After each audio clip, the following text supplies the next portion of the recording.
सद्गुरू श्री ब्रह्मचैतन्य महाराज गोंदवलेकर यांचं प्रवचन 25 डिसेंबर.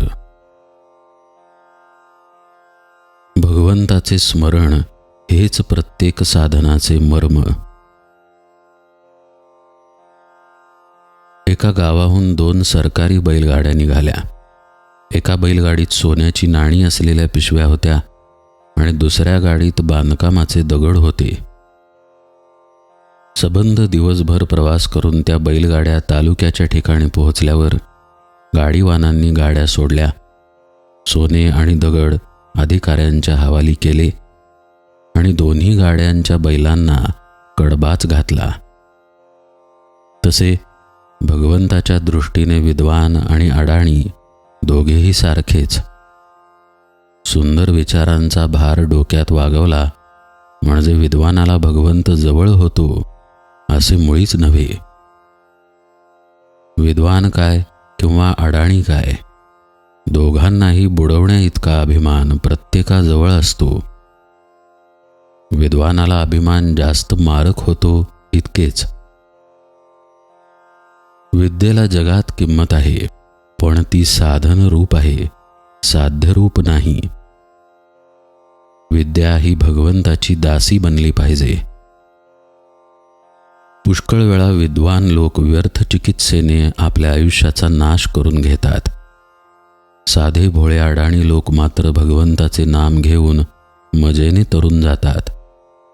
पण हे विद्वान लोक भगवंत कसा आहे, त्याचे गुण काय आहेत, त्याचा आणि आपला संबंध काय, त्याचे नाम त्याच्यापर्यंत पोहोचते की नाही, नामाची सुरुवात केव्हापासून झाली, नाम कोणत्या वाणीने घ्यावे इत्यादी गोष्टींची चिकित्सा करत बसतात.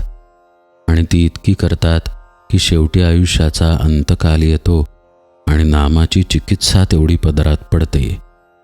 नाम घेण्याचा आनंद मिळत नाही. म्हणून शहाण्या विद्वानाने चिकित्सा करायचीच तर नाम घेत करावी. ज्याच्या अंगी मीपणा आहे त्याने चूक केली तर भगवंत त्याचे प्रायश्चित्त देतो. पण ज्याच्या अंगी मीपणा नाही, त्याच्या हातून चूक घडली तर भगवंत ती सांभाळून घेतो. समजा आज आपल्या हातून चूक झाली, अगदी जाणतेपणाने झाली, तरी आपण जर पश्चात्ताप पाहून भगवंताला शरण गेलो तर खात्रीने तो क्षमा करतो. आपण आपले मागले घडलेले सर्व भगवंताला अर्पण करावे, मग पुढची जबाबदारी त्याच्यावर पडते. प्रत्येक भक्ताने साधनाचे कष्ट स्वतःच सोसले पाहिजेत. कितीही मोठा गुरु असला तरी त्या बाबतीत तो काही करू शकत नाही. फार तर त्या कष्टाची त्याला जाणीव होऊ देणार नाही. आपले मन आपणच आवरले पाहिजे आणि आपल्या वृत्तीला आपणच वळवले पाहिजे. साधन करत असताना येणाऱ्या अवस्था आपण शांतपणे सोसल्याच पाहिजेत. भगवंताकडे जायची साधने पुष्कळ आहेत.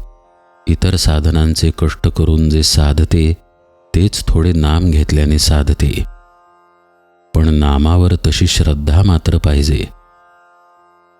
प्रत्येक साधनाचे मर्म म्हणजे भगवंताचे स्मरण होय. त्याचा पूर्णपणे समावेश भगवंताच्या नामात आहे. म्हणून ज्याला लवकर भगवंत गाठायचा आहे त्याने एका नामाची कास धरावी. नामाबद्दलच्या सर्व शंका नाम घेत गेल्याने आपोआप नाहीशा होतात. जानकी जीवन स्मरण जय जय राम.